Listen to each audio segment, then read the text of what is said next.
the dictum, the line that I gave you, that the world is big enough for everybody, I would like to point out for you that as opposed to that being spiritual, that is a spatial concept, very directly, besides anything else.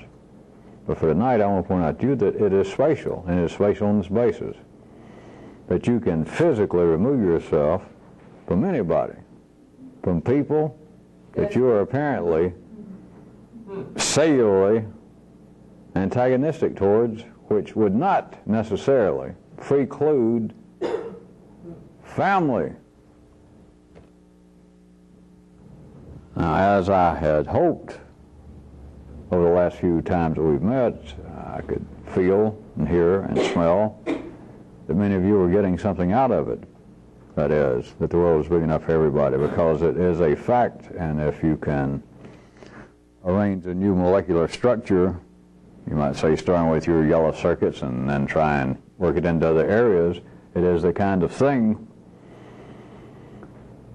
that should be a constant recollection that anytime you feel the least desire to bend over and criticize, to feel the least bit angry over anything other perhaps than a fist to your nose, other people's attitudes, other people's apparent feelings, what they claim to be the interesting aspects of life, what they try to pass off as their art and their hobbies. It is an absolute fact that the world is big enough for everybody, and it's an absolute fact that no one notices that. It's an absolute fact that no one notices this in the particular direction, that when they are normally criticizing one another, of course to keep the energy of life flowing, but the way it appears to come out and people apparently feel it to be a flaw, people find it to be an area open to some grave investigation, if not moral condemnation, is what they're saying when they criticize is the world is not big enough for you, that we do not have room for that kind of shoddy workmanship, we don't have room in the world for that kind of pissant attitude, those kind of real knockoff price opinions, that you should stop it. And since you apparently can't stop it, of course, as a real aside, all ordinary people know that everybody else can't help it. They know they're not going to change, that is, everybody else. And so the feeling is that the sooner you're done for, the better. In some way you slip through the net. The gods would not have ever created you, and since they did, they would have surely squashed you by now. Some way you have been lucky. Some way they have overlooked you. Fate's going to get you at any minute now. But simply, the world, this is no place for you. This is no place for someone with your attitudes or your feelings. The constant recollection should be not spiritual, even beyond, before we get to the point that I was bringing up tonight of it being, from one view, an absolute useful spatial concept. But before that, even where ordinary people would try to look at what I'd said as being some sort of retelling of, well, God bless you, neighbor. You know, the gods created you, and I guess they knew what they were doing, as, you know, poor job as they did. I guess they'll rehabilitate you. I guess they'll rehabilitate you somewhere along the line, or else go ahead and use you for cannon fodder. It's not that. It's to be able to absolutely feel this, that it is a landlord-tenant situation. It is the reality of the space here on this planet. To absolutely look, and you may be wired up, your cells may be in a natural antipodal position to this other person's cellular nature. And yet, the world is big enough for everybody. And once you have some continuing understanding of that, I must point out to you that it is a great relief, not just the theory of it, not just the repetition of the words, but some of you, I believe, felt it as soon as I said it, if you can remember it, that it is physically big enough, that if there is an absolute, basic, that is cellular antagonism between you and somebody else, which I hope you don't look at that by now as being anything untoward, anything out of the ordinary, you may not notice as much anymore as much as you did, but other people notice it. The people who don't like you notice it, and now you may not be noticing that all that much. But the thing is that it is big enough for everybody. And it's big enough for those that you can be wired up to have this innate antagonism towards. But the place I was trying to carry it a little bit further tonight is that which seems in the city, to put it mildly, it seems to be, what would they call it? So obvious that it's put their goddamn eyeballs out. That is, the world is big enough for everybody. Okay, I got that. And I hear somebody that I cannot stand. Case closed. No discussion. Here is someone I despise. And they obviously despise me. Look how big. And if you don't think it's that big, ask them to move with you to Wyoming. And don't go in the big metropolitan areas like Cheyenne. Get them to move with you to Montana. The world is big enough, and you can physically remove yourself, but in the city, the obvious part I was going to point out, before you ran across this and heard me and then began to hear something on your own, where is there any information that seems to have any validity, any sort of direction that would tell somebody that if you find somebody that seems to be just your natural enemy, that there is somebody that you have an absolute basic and apparently inescapable antagonism toward, you know what would be cheaper than analysis?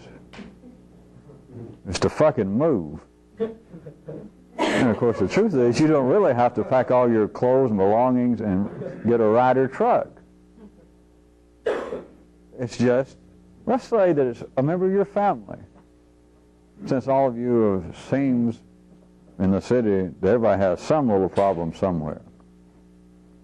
And it's somebody, your mother, your father, maybe it's an uncle, a brother, a sister, that I don't know what it is, we drive each other nuts. God, could I talk about it? Could I send you a note? If I could only work this out, if I could see the cause, if I could find the linchpin, I could pull it out and this whole thing would crumble. The world is big enough for everybody, spatially.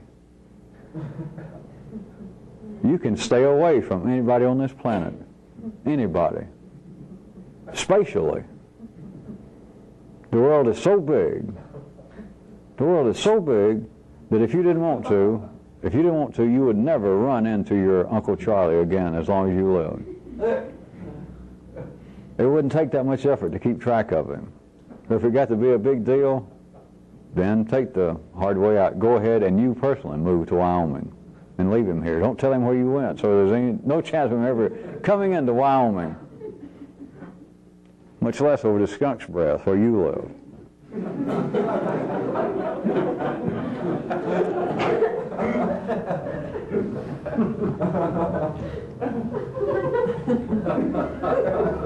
But do note this is not looked upon as being any sort of treatment, much less a cure. But it gets awfully close to a cure.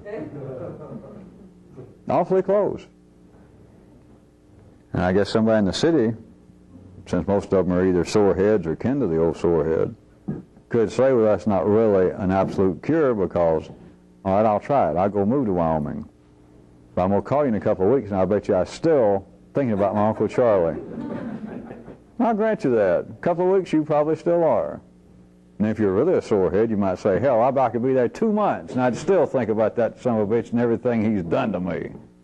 All right, I'll grant you that, maybe 2 months. If it lasts longer than 2 or 3 months, write me. Need I point out that I'd never hear from you, you'd forget about it. But it is not accepted. No way, it's not even seriously pondered, considered as any sort of treatment, much less anything resembling a cure is to take advantage of the fact that the world's big enough for everybody, and to spatially remove yourself from those with whom you seem to be in a natural, cellular condition of confrontation. There is no explanation for it, and for those who understand, even better yet, there is no explanation needed. I wonder why I hate that person.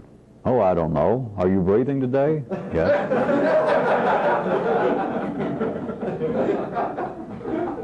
How could this other person apparently bear me such ill will? All right, I'll be glad to answer this. First, I got to ask you one question. Are they alive? They are breathing. All right. There's your answer. Nobody asks, why am I loved by this other person? Why do certain people seem to just naturally like me?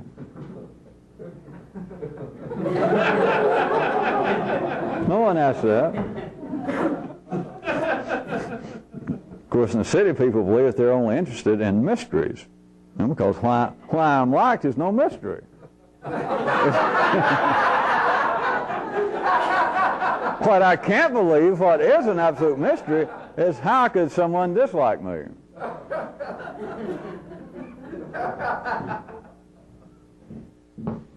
And with all, city people find nothing strange whatsoever in the fact that there are these groups of people, I could list these names, that I would not give you the time of day for these people. But there's no mystery about it. They deserve it.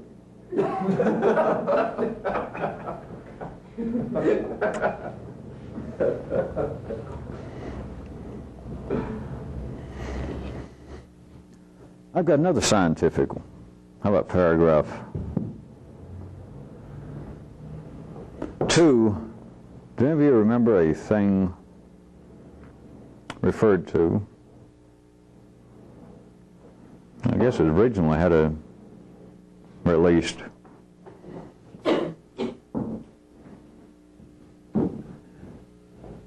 it has a geometric aspect, parallax. But in the world of biology, parallax is that phenomenon wherein another object seems to have changed its position due to a change in position of the viewer. Everybody remembers that. There's nothing strange about it. Can you see?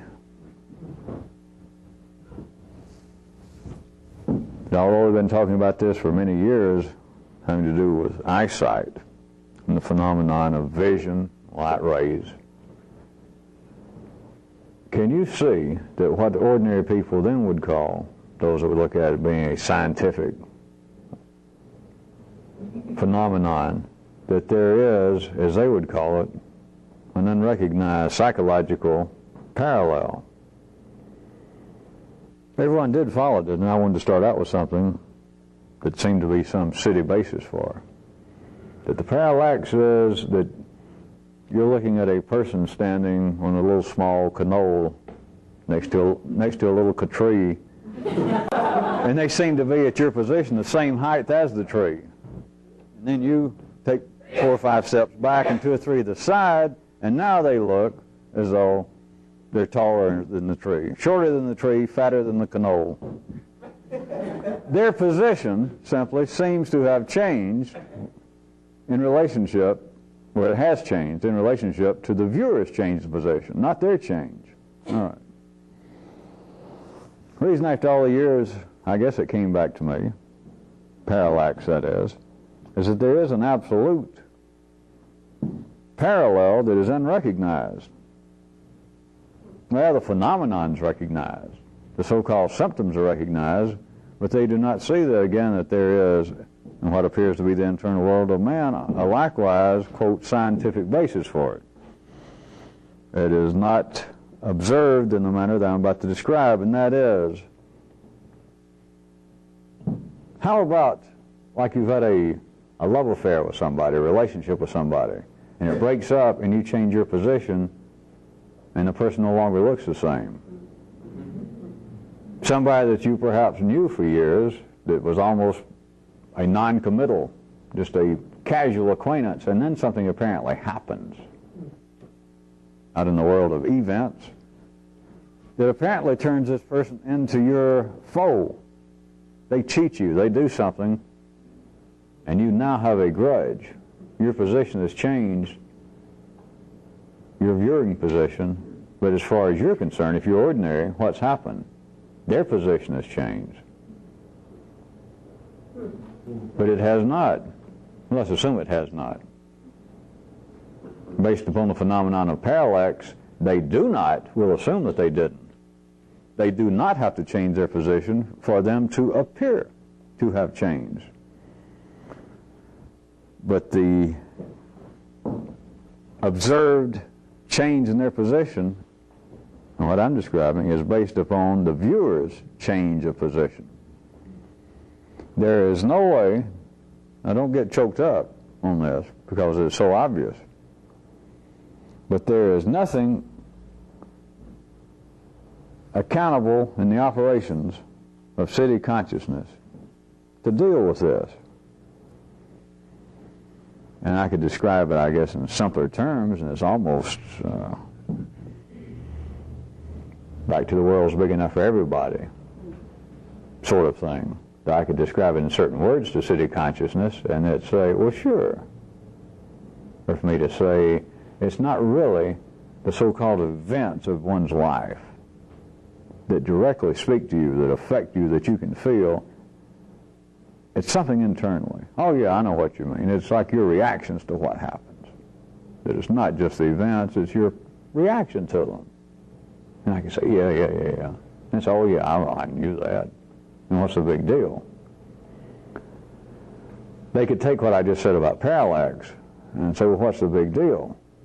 Well, the first big deal that should always be the initial big deal, if indeed it is a potential big deal, is that, yeah, that's true, and it's almost impossible to hold on to that perception, though. To hold on to my awareness that, yeah, that's true, and I would have never seen it that way. The cellular structure of human consciousness is not arranged, and for reasons that we've been over time again, but it's not arranged in such a way as to take into account that I see someone else's position having changed. There it is, the person used to love me, the person used to be my friend, and I used to love them. I used to have a high opinion of them. I used to like them for this and this reason. But boy, their position has changed. There is nothing in city consciousness to take into account that people's position can visually, observably, to city consciousness, that is everybody's consciousness at that level, that the person's position has changed. I can see it. It's not open to discussion. I looked around a while ago, and they were the same height as the tree. But something has happened to them. I look around now, and that tree is at least 30% higher, taller than they are. They have moved. They're not the same person. There is nothing in city consciousness, as obvious as it may seem to be, vis-a-vis such things as the parallax phenomenon, visually, but there is nothing to take into account to deal with so-called psychological areas that I observe that the person's position has changed. And there is nothing to take into account that the viewer's position has changed. I repeat for you one more time, if I had ordinary city consciousness, which for some of you right now is probably all I'm dealing with, I could grab it in a certain way and you go, yeah, I see that. I hear all the ramifications, the hints. I hear what would be the, if not parabolic, the paradigmatic possibilities behind that. Yeah, I hear that. And that's gone. Because apparently the truth is right before one's eyes. Apparently reality does not lie. That the person's position has changed. They are not the person they were before. And there is nothing to take into account the fact, such as the parallax phenomenon, that the person can visually, undeniably, unquestionably, that their position has changed. But there is nothing to take into account that a change in position of the viewer can produce the phenomenon.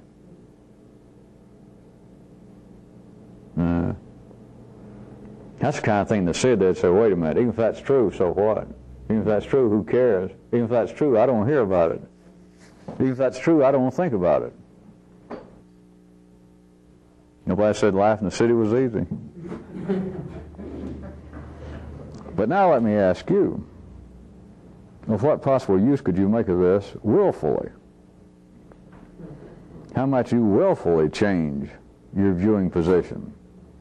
What if it was something that you apparently were trying to deal with vis-a-vis, oh, I don't know, how about this? There seems to be a feeling towards somebody, even a member of one's family, that, geez, I don't like you. You irritate me. I get around you and I seem to become Rex Reed and Clive Barnes and everybody cubed. I seem to do nothing but just feel a continual flow of internal criticism about you. Is there any way that one could possibly, willfully, use the parallax phenomenon? And in the city I can hear them now saying, if I hear what I think you're saying, I tell you again, yeah, I hear it, so what? Who wants to? You don't know my Uncle Charlie. He deserves my hostility. He deserves more hostility than I actually have toward him. I've been busy lately.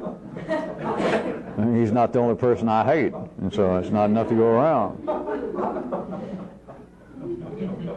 But how about if you could willfully, how about if you would willfully, if you understood what I was saying, change your internal position? Of course, also city consciousness could say, all right, wait a minute, I remember the parallax phenomenon, or at least now that you bring it up. So what if I did do that? Nothing's changed. You're just saying that they would appear to be in a different position to me. But they'd still be the same old rat-ass bastard they were. What good would it do? What have I accomplished? And of course, in response to the city, I can just finally tell them, hey, give me a break. What the flaming fuck do you want? And it was either me or Kyroots just last week pointed out to you that in the city, to civilians, to the ordinary people, appearances are damn near everything. And now you're going to tell me, after I told you that, now you're going to tell me a week later, well, what if I did do that? Now, in some way, could change my internal position, and apparently change their position. We're playing with mirrors here. I don't know what they think the city was built on. It's certainly not deep rock bed foundations of poured concrete. If you could tear out all that concrete and the steel pilings and everything else under the city, you'd find the foundation is indeed that.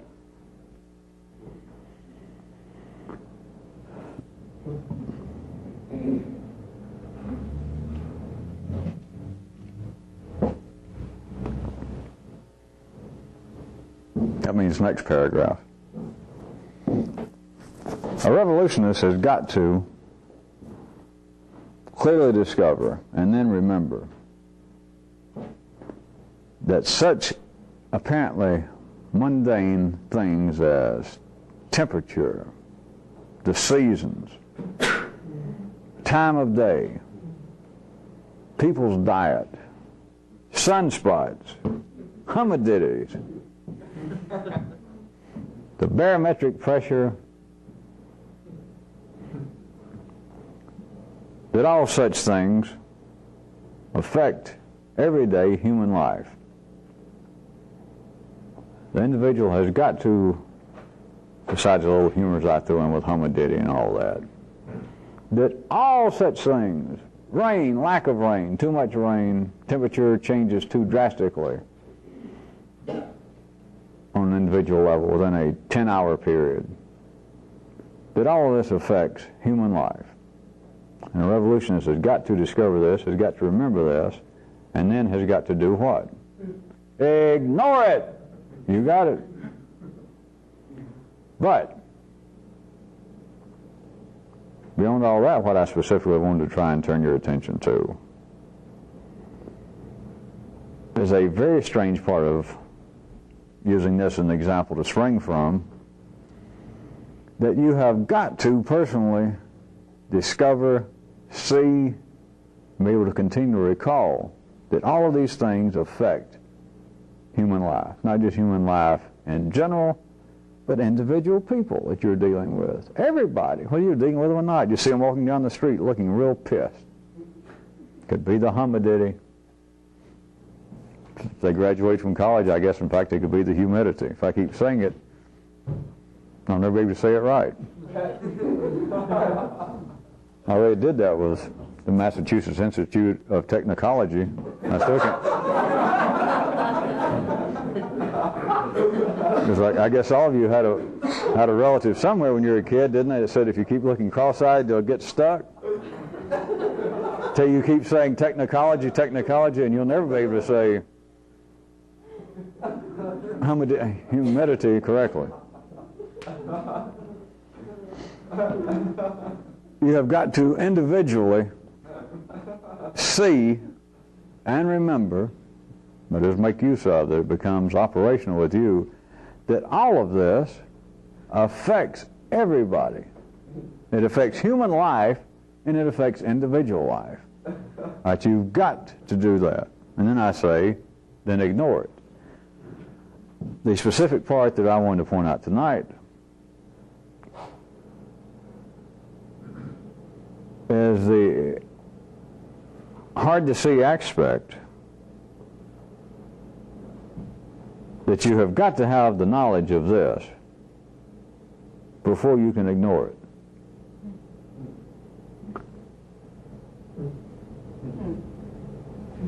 This, again, is beyond city consciousness, because almost anything that I can point out that I can say, a real revolutionist should do so-and-so, would do so-and-so. Anything I can point out, somebody in the city, and I don't mean just a singular person, but there are people in the city observably doing that thing. Take that Kyroots code of conduct. Everything on that, there are people somewhere in the city that apparently do it. That if you just observe, you say, well, they're doing that. As much as I see the circumstance arise that they could or could not go by that rule that Kyroots threw on the code, this person seems to consistently do it. Interesting. They must know something that is not the norm. They are in the very small minority of people I've ever seen. In fact, that's the only person I've ever seen do it more than once. So this person, they must know something. Anything that I can say, anything anybody can say, there are people doing it somewhere. No thought, no understanding. They're doing it. Here is the curious part, the part that is unseen normally, is to be able to absolutely ignore something, you have first got to have this unnatural awareness of it. You have got to have a transcendental, God, I can't believe I finally used that word. You have got to have a transcendental knowledge of it. You have got to have a non-city grasp of it. You have got to be able to see it, such as me saying the time of day and the seasons and the weather. Somebody in the city could holler out, hey, wait a minute, you're almost talking about astrology. That, hey, we knew all that, all the movements of the planets and all that, and sunspots and the solar wind. It'll give you the blues or it'll make you not attractive to a Gemini. It's just that everything affects human life. But unless you personally know it, it's meaningless. You might as well say, well, I'm a follower of Gene Dixon. I believe in astrology. That's all you're talking about. You might as well say that. You might as well say I'm a Christian or Buddhist or Jew or anything. We're talking about of you having some personal, continuing knowledge from a new place in you that affects what seems to be your behavior. I say it seems to affect your behavior. You might be the only one that's fully cognizant of it, that I no longer have the same feelings toward situations that arise. I no longer have the same mechanical feelings toward some particular individual or general people. Now that I have a certain understanding that at the cellular level everybody's wired up and the individual people are wired up in such a way that one person over here, just a change in the temperature of 2 or 3 degrees, within a period of 5 minutes, they seem to have ignored Kyroots' warning of beware the weather fronts of the mind. It got them. You may not even know exactly it was the temperature, but it's very likely. It's as good as anything else. It is certainly not that they certainly had a Vietnam flashback, or they had a kindergarten flashback, or they're suddenly internally choking their mother for some reason. The weather, the humidity, the barometric pressure rose, dropped, went sideways. Nobody knows except a revolutionist. And he knows that anything could have caused it. If we're going to look at it as being circumstance out here, cause things. You have got to have that kind of knowledge to then be able to ignore it. Of course, in this instance, amongst others, the primary reason of bringing up ignore it is not ignoring that apparent aspect and influence on other people. It is that it happens with me. And the place to, of course, ignore it is with you, not other people. That I am aware of the fact that I might as well be a damn weather map on Channel 11. The weather fronts come through me, and who knows why. That over a long period of time, which in your case, it could have been 5 years, it might have been 5 minutes under the right conditions, or 5 seconds, that there are certain limitations, there are certain areas of the field in which my mind will operate, and then certain areas wherein it will not operate if I have not eaten in 10 hours.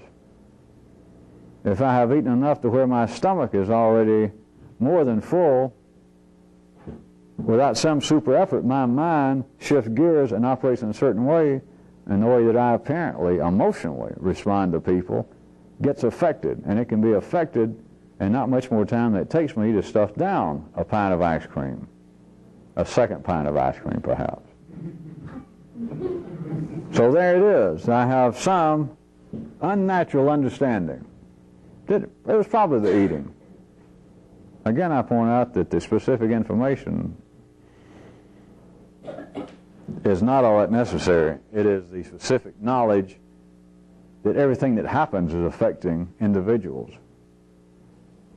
Is to discover that, have a continuing knowledge of that about yourself, and then ignore it.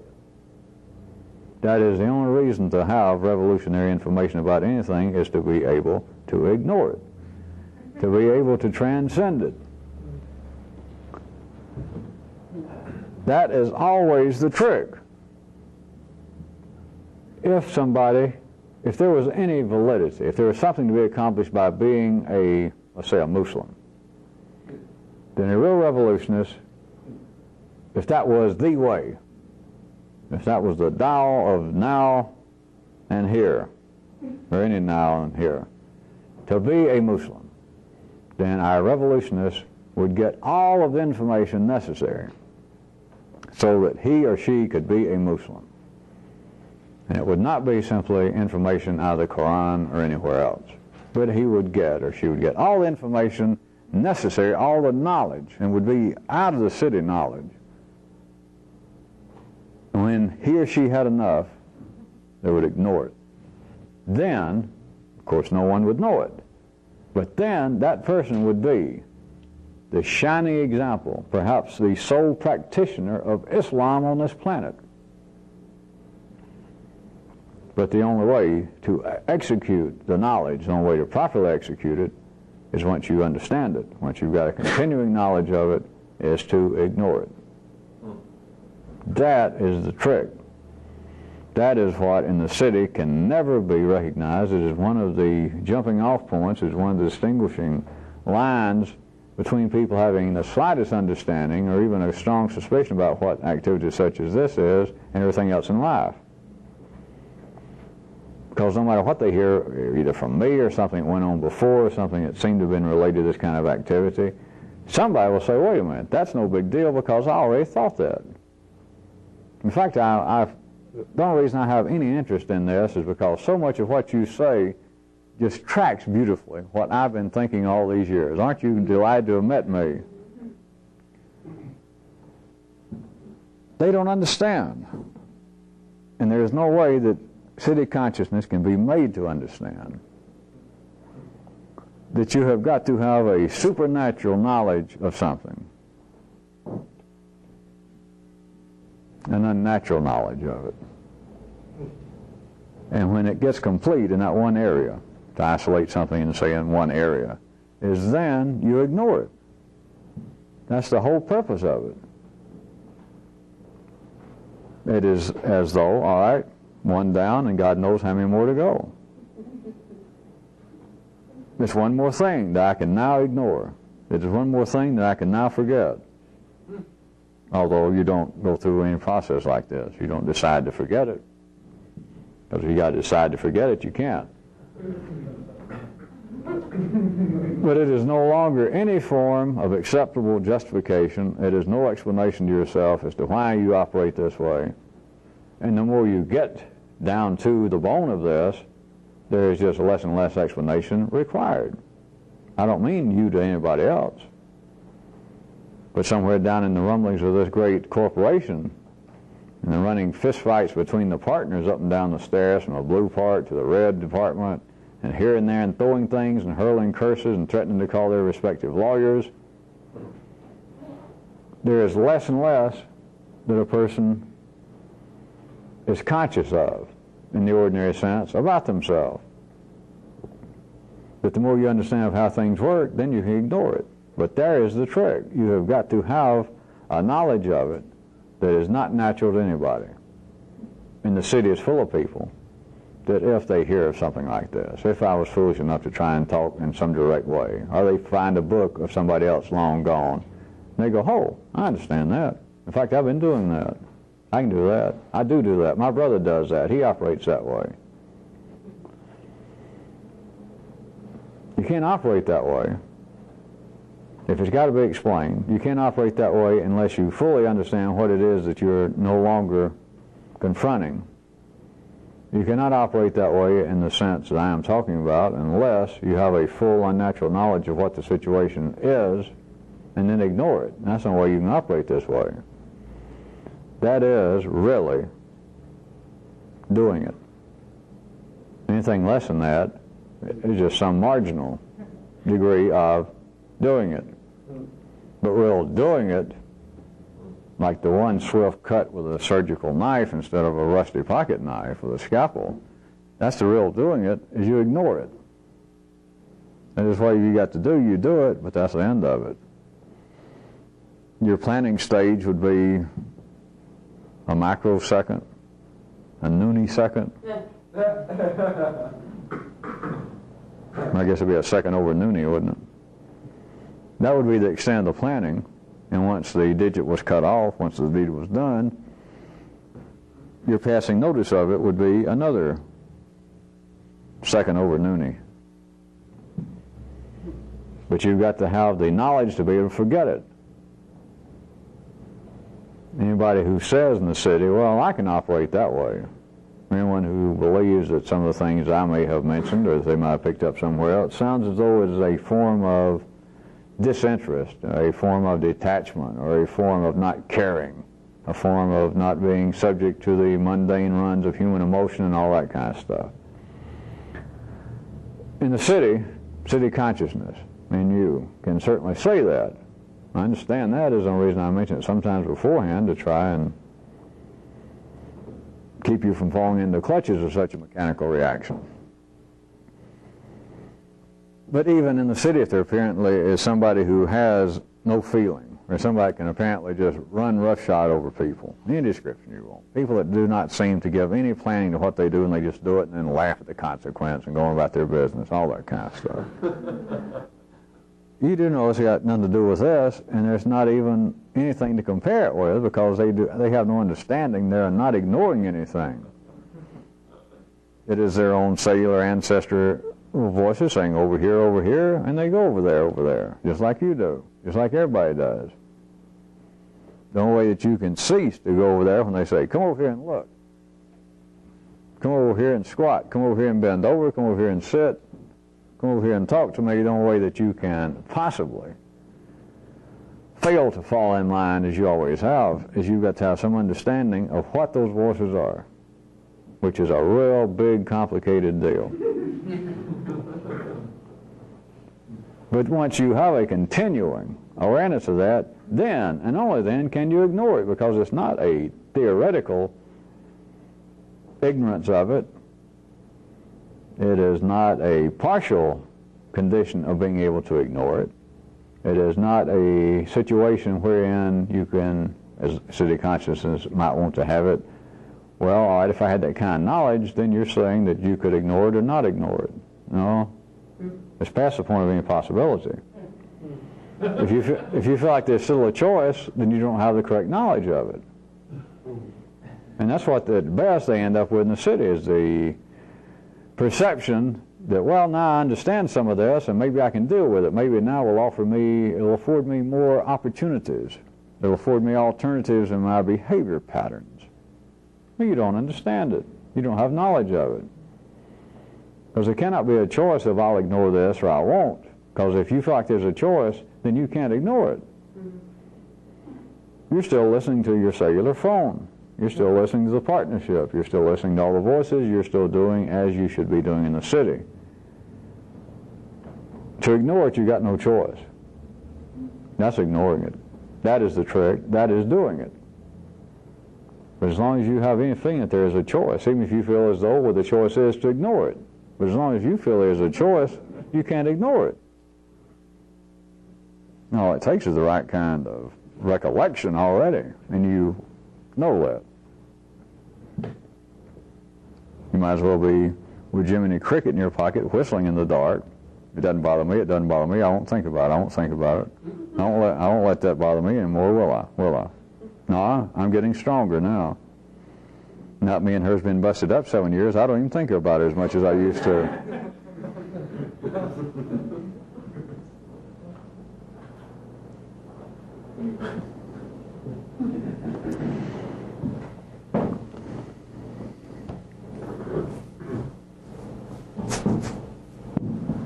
Here's another, since I've been talking in this manner,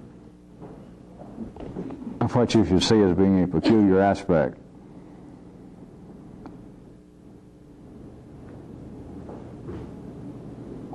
Surely none of you can find any room to disagree, even from your high school recollection of biology, of me pointing out for the last several times that all growth, the metabolism of energy in the human organism, is cellular. Your cells are taking in energy. Foods and the waters, they're taking it in, and your cells are metabolizing energy, and all growth is at the cellular level. And nobody can complain with that except for this. City consciousness does not see how that might be related to psychological affairs, or in your father's day, spiritual affairs. That is just a different, we're talking about something else now. Psychological growth is something else. Oh, really? How so? How does it escape the absolute laws of the conservation and the expansion of energy? If all energy is salt, metabolized, transformed at the cellular level, how are you dragging so-called psychological development, personal growth, spiritual enhancement? In some way, I am psychologically a better person. I've grown. How is that exempt from the fact that all growth is cellular? How? And the answer is, can't. Except it makes no sense in a city. That psychological growth, spiritual growth, is some other matter. It's got to be. The person could say, city consciousness could say, I cannot actually give you a logical, a reasonable refuting of the fact that, ordinarily speaking, physiologically speaking, human growth, in fact, just the sustaining of life, but all human growth, all right, is at the cellular level. But something else is involved. I am now a psychologically stronger person than I was. Because used to, a woman would leave me and it'd take me 10 years to get over it. And now I got it down to 7. Or used to, I would cry and hide under my bed at least once a week thinking about my mother. You know, now maybe, I don't know, 10, 11 times a year it happens. I'm a better person. Well, not just my humor. The world, you know, all of you to some degree before you run across this, it felt as though you had made some kind of psychological or spiritual growth. The city's full of it. Everybody feels it in some small way. In some area they can point out, I have grown as a person. How is that exempt from the fact that all growth is cellular? How is that exempt? And human consciousness, and the city says, well, it is. You cannot equate the two. This in some way is exempt, or it's transcendental to physiological cellular growth. How? If you indeed have grown psychologically / spiritually, pick out where you lack in there, how is it exempt from that fact? How is it? What energy have you taken in? What has grown in you? Where is your psychology?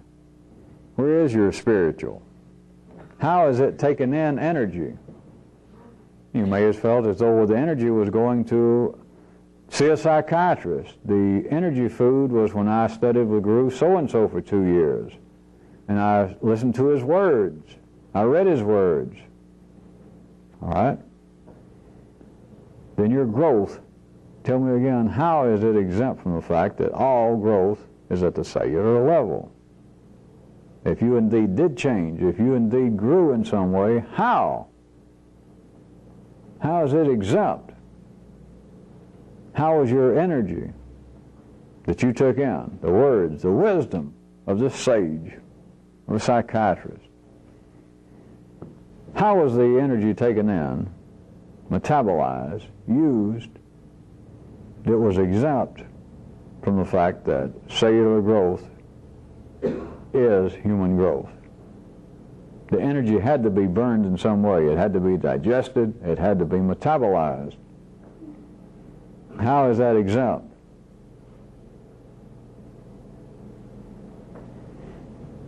If for nothing else, when you sit there and listen to this, what does your own dear little brain, what does it seem to be able to do with it when it first hears such as that? You can go through a process of, well, all right, I guess what you're inferring is there can't be an exception. It's got to fit in there somewhere, but hell, that doesn't fit. And it gets to be on the basis when it gets to be good. It's not on the basis that I can immediately refute it. That is, that's your city consciousness, line level consciousness talking. That it cannot say, well, I refute it. I can see the flaw in that already. When it's getting good, you can see no flaw in what you just heard. Just seems to be smashingly correct. Seems as though it might be the truth in Mike Tyson's right-hand glove, that there's no way out of it, and yet it can't be true. You first hear it, and, well, yeah, obviously true, but it can't be, because there's no place for it in the city. All I would have, if I could remember this another 2 or 3 seconds, all I would have would be something in my hand here. Let's call it this new piece of info that's true and correct. And if I get back in the city with this, I'm about to fall back to my level. But if I could hold on to this and get back in the city, there's nowhere to put it.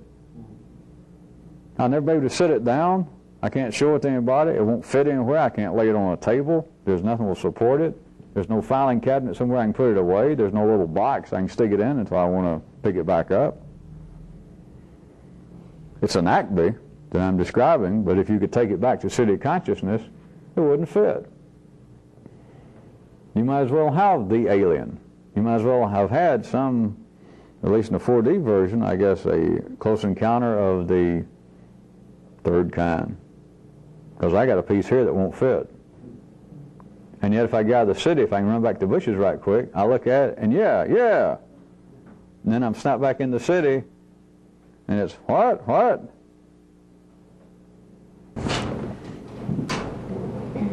I got a few to put to you as questions.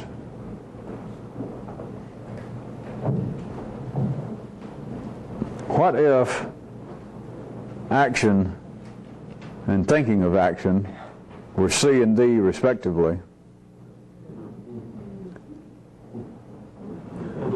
Could you then see talk as being E? For all you people that so shamelessly kick talk around all these years, could you see talk as being a kind of keeper of the peace between the eternal tension between human planning and execution?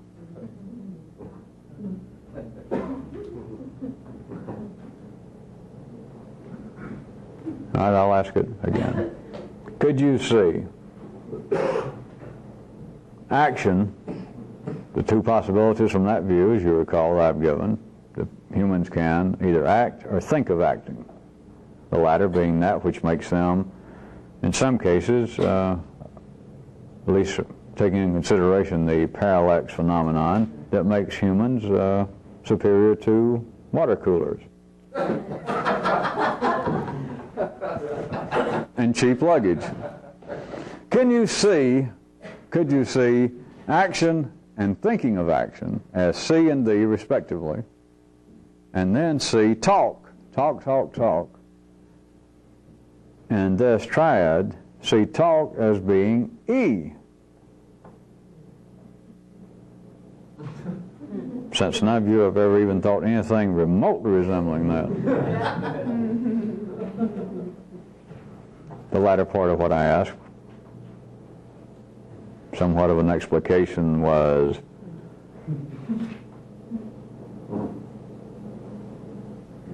could you see E being a kind of keeper of the peace, a holder of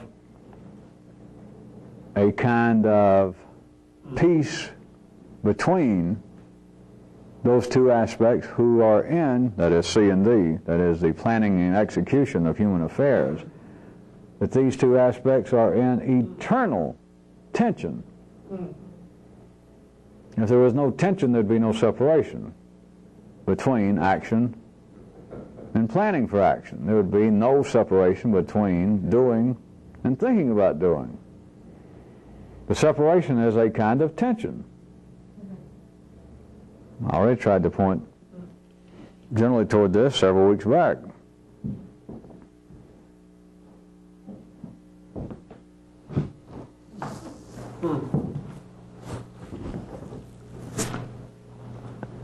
What would we say? What would they say in the city would be one of the more widely accepted or more descriptive terms for reasons for stress in the city? And if I prodded them a bit, would they not probably agree, well, it's the inability to make always the best decisions, socially, financially, for stress in the city? And if I prodded them a bit, would they not probably agree, well, it's the inability to make always the best decisions, socially, financially, in your business, handling your children? But if I could get them that far, then could I try this on and say, hold it, Bunky, try this. It's not really making incorrect decisions, or less than the most propitious decisions. The source of all tension in the city is simply the inability to make a decision.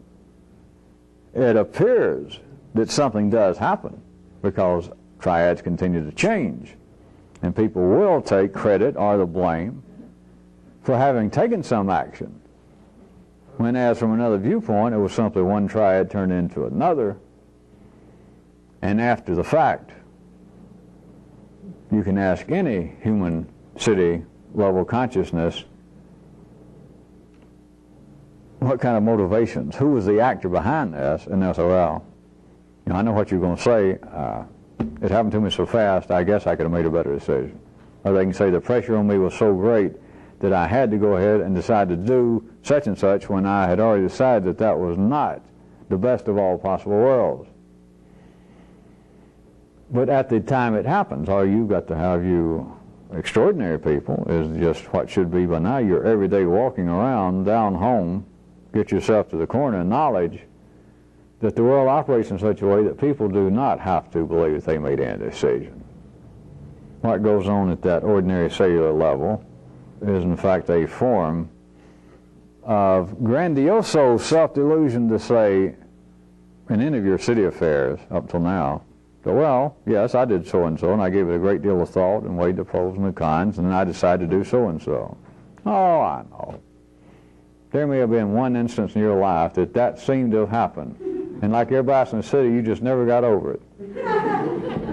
Well, no reason you should. It's such an astounding event that apparently you planned what to do, and apparently the son of a bitch happened, the whole affair, and just nobody can get over that.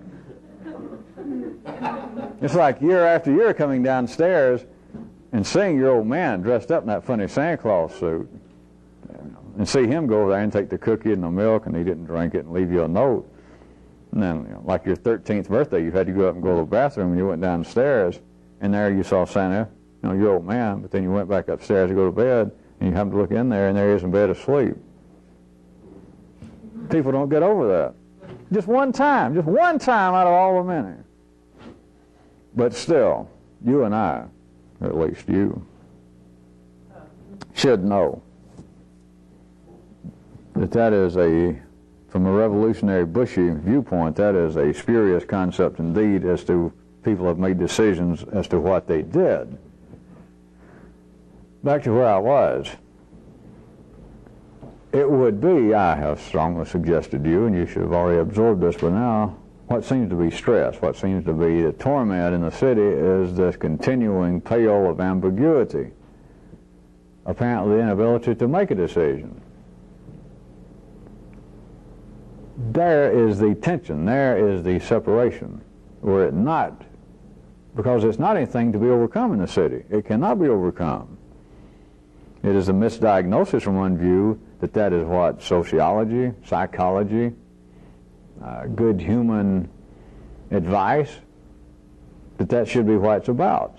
It's to overcome these ambiguities, to overcome the uncertainties in one's life. If you had more knowledge, if you had more education, if you read better books, if you would listen to your priest or rabbi, or if you'd listen to your parents like I told you, then by now you'd be able to make more adult, self-serving decisions, which of course is as true as anything else.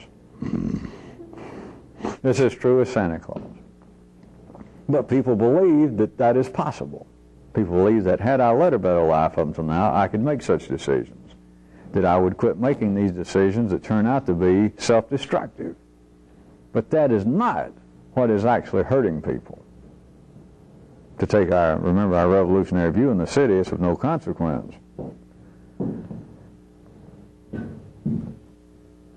There is nothing that is going to eradicate this tension between apparent planning for human action and then the apparent execution. So back to my original question on this side of the audio tape.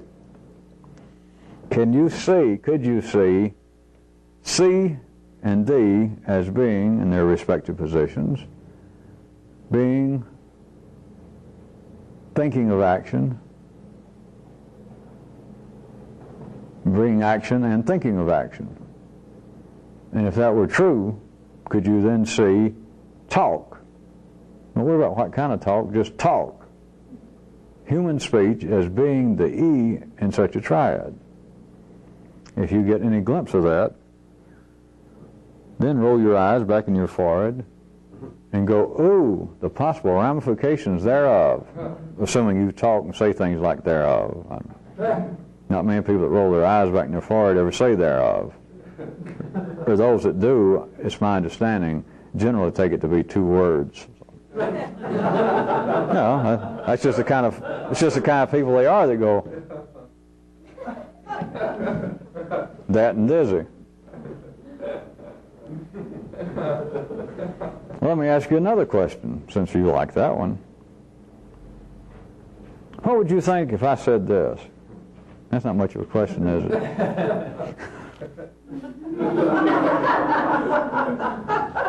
Could you see this being a possibility?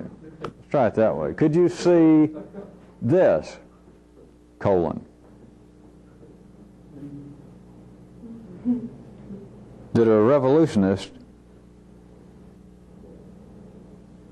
would live in E, plan in C, and defend himself through controlled D. How about that? Or what if the revolutionists had their own little secret cities with their own institutions and etc.? Let me stretch it even out further. Could you see then the revolutionist in his little secret bushy city with a reflection of all the human institutions in this revolutionary city? Along those lines, how about this? He would have his generals living in D, his philosophers living in C, maybe some politicians. But then he'd have all of his enlistees, and of course everybody else, living in E. How about that? The first one would probably offer more juice. Could you see that could be a four-dimensional plat, a four-dimensional description of his residential circumstance of a revolutionist living in living in E, planning in C, and defending his living arrangements through a controlled, willful use, or living in a controlled area of D.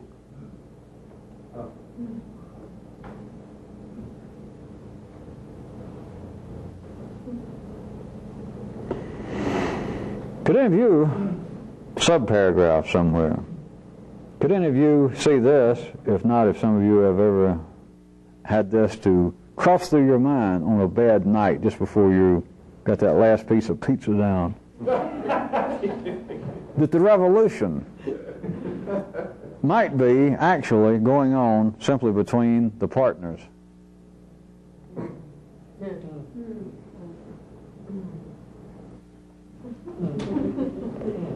Maybe the last piece of pizza out of 2 whole pizzas you ate by yourself because they were on sale.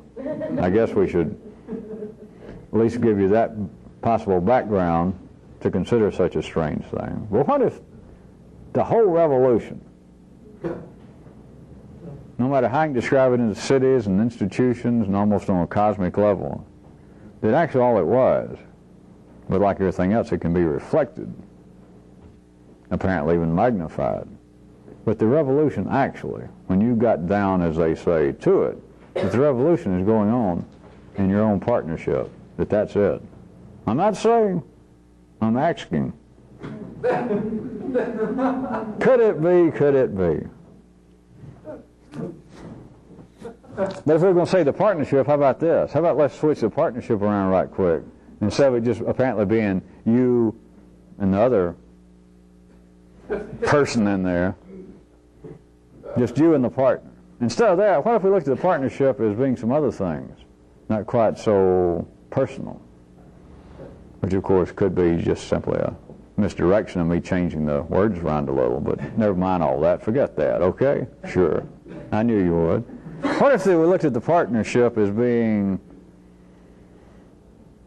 instead of just you and the partner, if you looked at the partnership as being the city and this? Or what if you looked at the partnership, the two partners, as being the unfulfillable hunger to change and the meaningless struggle of this.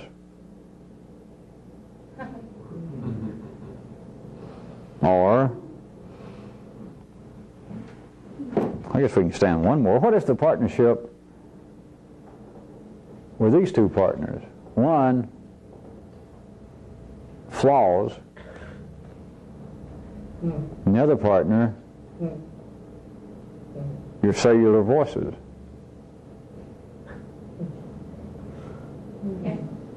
Let's go back to the second one. I knew some of you would like that. How about the city, the unfulfillable, the unattainable city hunger to change, and the other partner being the totally useless struggle of this? Is that not a partnership or not? Is that a dance?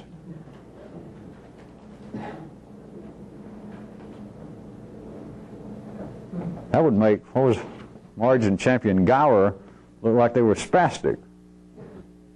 To see two such partners whirling on the floor of that natural desire in everyone, that unfulfillable. We've already proved that time and time again, folks. But that natural, but absolutely unfulfillable, unobtainable desire to change, that's one partner. Imagine how ready that partner is, always ready. That one and its dancing partner ends up being the useless, meaningless struggle of this. Picture that as a dance. And if you want to try and picture at an atomic level and the nuclei of atoms, the great whirlings and the spinnings faster than the human eye can see, operating in ways that the human mind cannot even conceive of, things being in two places at once.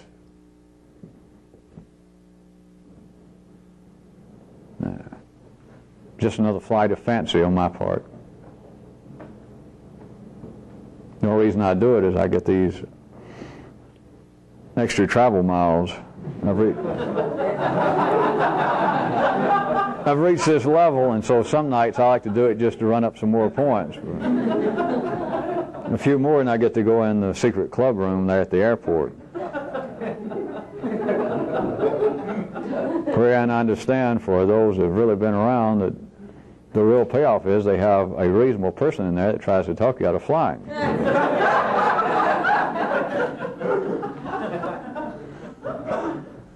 Don't be yelling at the Pope. All right.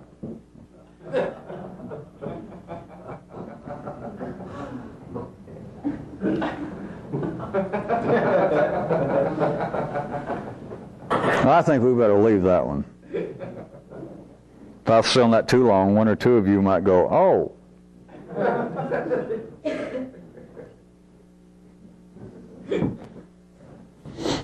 All right. I think I'll finish with this one. Before Kyroots ever gets around to this, because I guess knowing him, he'd probably just done it in one line and you'd have been like an arrow shot in the air one time or through your head and that'd been it. So rather than let him have all the fun, I think I'm going to pull this one out first. This would have been his line, I suspect. I hate to try and second guess him, which is a figure of speech, because I don't give a damn trying to second guess him. It doesn't bother me at all. I was just trying to appear to be, what do you call it? Whatever it is you call it, that's what I was trying to be, all right? It would have gone like this, that you're not really rich until you just don't care.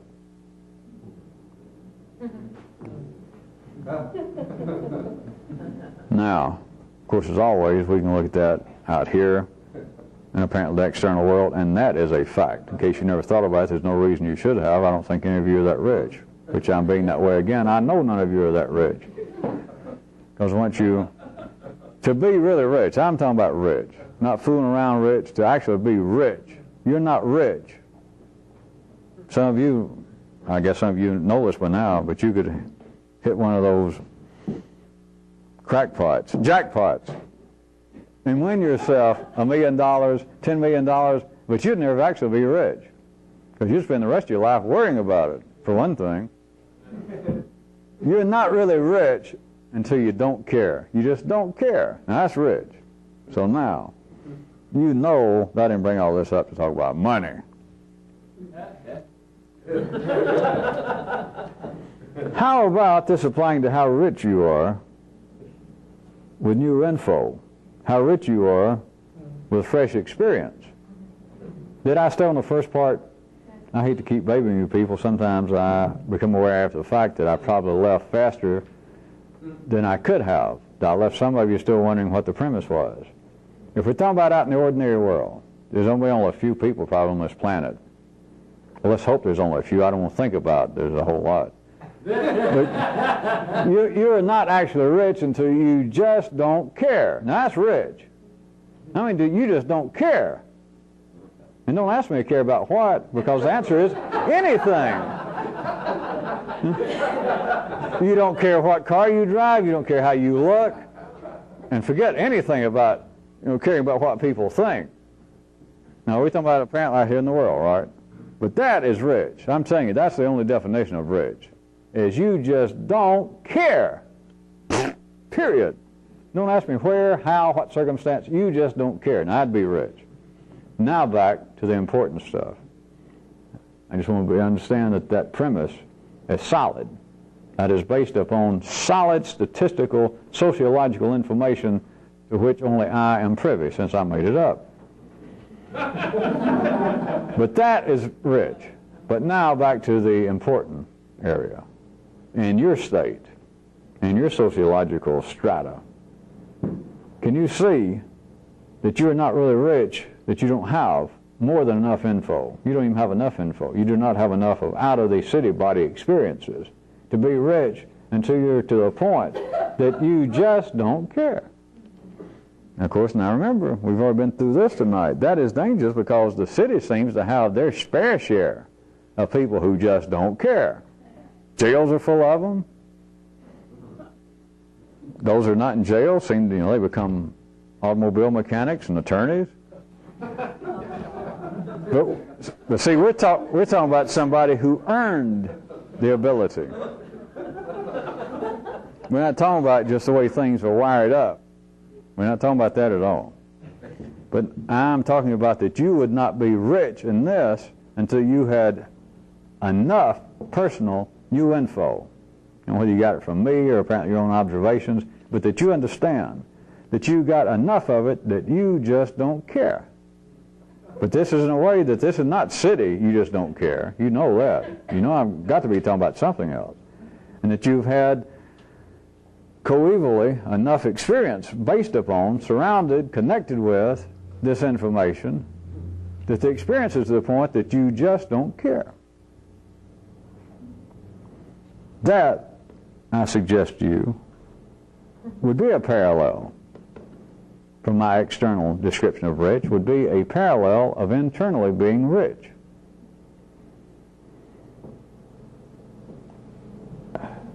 It'd be sort of like that you had, I'm about to say this is kind of dangerous and you got to listen fast, but hell, you know that by now. Anytime it's good, it's kind of dangerous and you got to listen fast, or else you don't hear it at all, or else the other possibility is you hear it literally. But all of you have been here long enough that if you hear it literally, you know it's not going to mean anything. Or worse yet, you hear it and you think, boy, that's right on the money. But it sounds like it's something out here, you know to ignore that. I didn't have to go through all this and us have a TV camera to do that. So here it is. When we saying to be rich, that you're not actually rich until you just don't care. The just don't care is something else beyond those words. You know that. It's not limited to the 2 or 3D dynamics of that. But it would be that you had enough info, enough new understanding, that you had your own new molecular structures in the old system. That this is really 4D pulled into the 3D world. It would be that what you had apparently gone through, the shocks, the jolts, the actual changes in your molecular structure you could look at now, that you had done, that had happened, that you don't actually care that it happened, which is foreign to you until it happens. Or, to be rich, you look at other people and you see. We're talking about now that you're the level that you see all this yourself. You see that other people haven't changed and can't change, and you just don't care.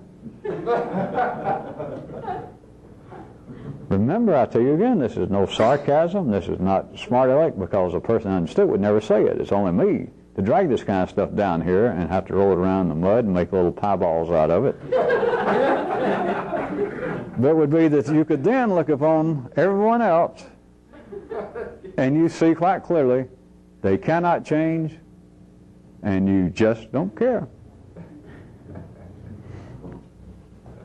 And if you really want me to pull the rubber band back far enough that if we let go it really could give you powder burns around your forehead,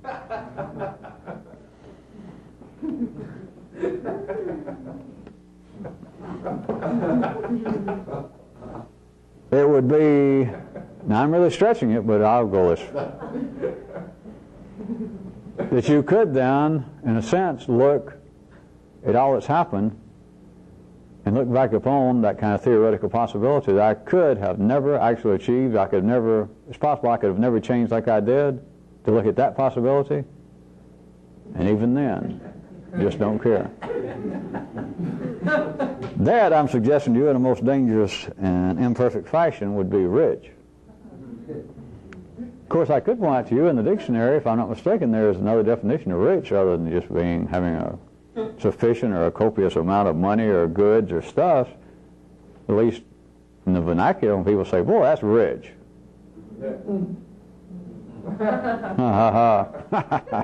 Oh, that's rich. You know, if Kyroots had done all this, I would have said, boy, that is rich. He was just having a joke at you. But since I did it, I don't guess I can leave on that kind of questionable note.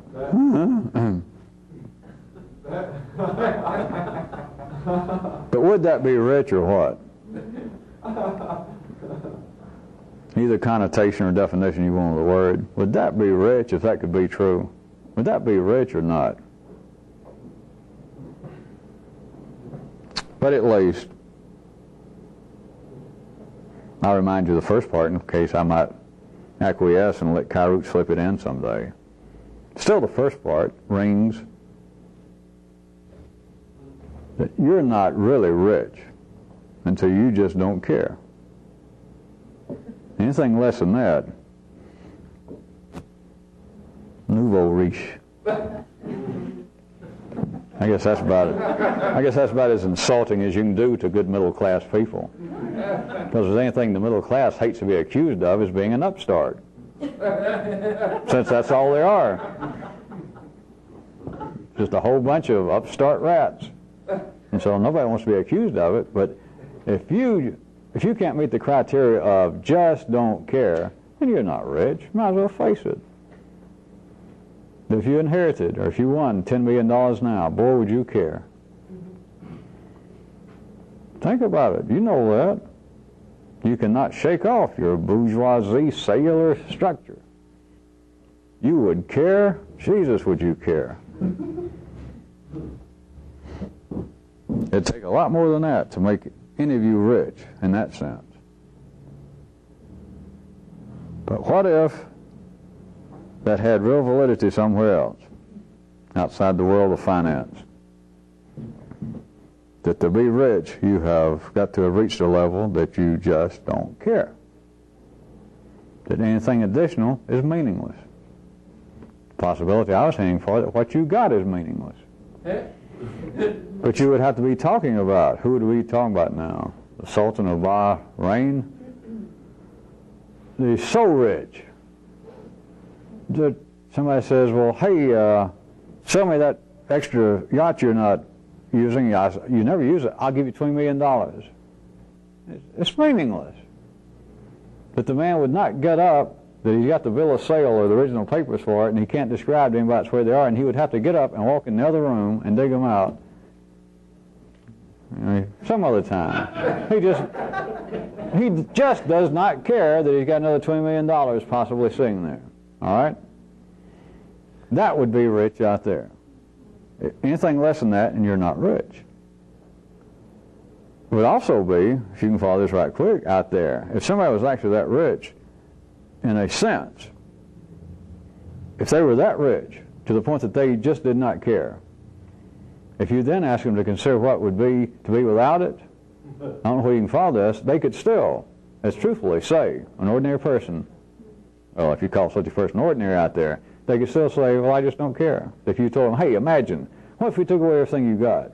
Because if you reach that level and you just don't care, and they say, what if we took it all away? What if you had to go sleep in a park? What if you had to go out and just beg food or something? And to a person like that, they consider that, to listen to it, they just don't care. That's what.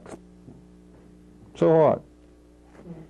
What if there was any validity of both of those apparent extremes, that they would not care that somebody says, hey, go in another room, bring me those papers back and sign them, and I'll give you $20 million for that thing, just like that. And he just doesn't care. Or them say, hey, what if it was all gone? What if it was just all taken away? You didn't have anything, not even a penny, not even a job. What if there was any parallel to that internally, of this kind of struggle? Wouldn't that be rich? One final. If there actually was a code of conduct, which is not, but if there actually was one, to your personal one, you should add, I didn't mention this last time, but you should add, don't squat. You know, don't bend, stoop, or squat to criticize, no matter how urgent the matter is.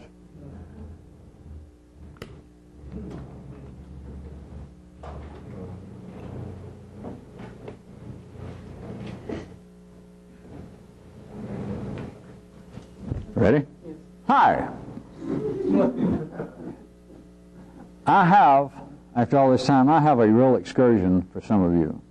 As busy as everyone is, and I've made excuses for you and accepted them and just pointed out things that we are missing. But now here's one, and I know this doesn't apply to all of you anymore, but for those to whom it applies, it applies. It is a 7-day excursion for all of you who are regular coffee drinkers still. Not decaf, regular coffee. Those of you who drink coffee daily. It's a 7-day excursion starting the morning after you get this tape. And for you people, it starts tomorrow. Starting tomorrow, go 3 days with no coffee at all. The 4th day, go back to whatever you're doing. Then, the following 3 days, no coffee at all. That's a 7-day excursion. No exceptions. It's not a request. This is not something I'm just saying would be interesting. I'm telling you to do it, all of you, to whom this applies. 3 days with no coffee whatsoever. Then the 4th day, whatever you want, back to like you've been doing, whatever you want to do. And then after that, 3 days with no coffee whatsoever. End of excursion.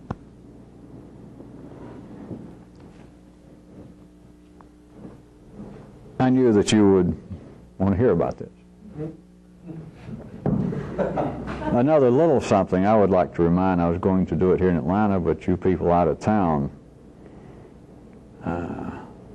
since all of you know the greeting, I'd like to remind you that that should be done amongst you people, not in front of any of the new people, and it should not be done just because I say that it should be done, and just because I am the one who initiated it. But even if that's all it can be in some instances, if the temperature and the humidity and the barometric pressure is such, still do it just because I tell you to do it. But it should be a faithful exercise at least once a week, or every time you're together, but at least once a week. And the hugs still being optional. That's not, they're optional. Other than that, some of you have a happy 7 days.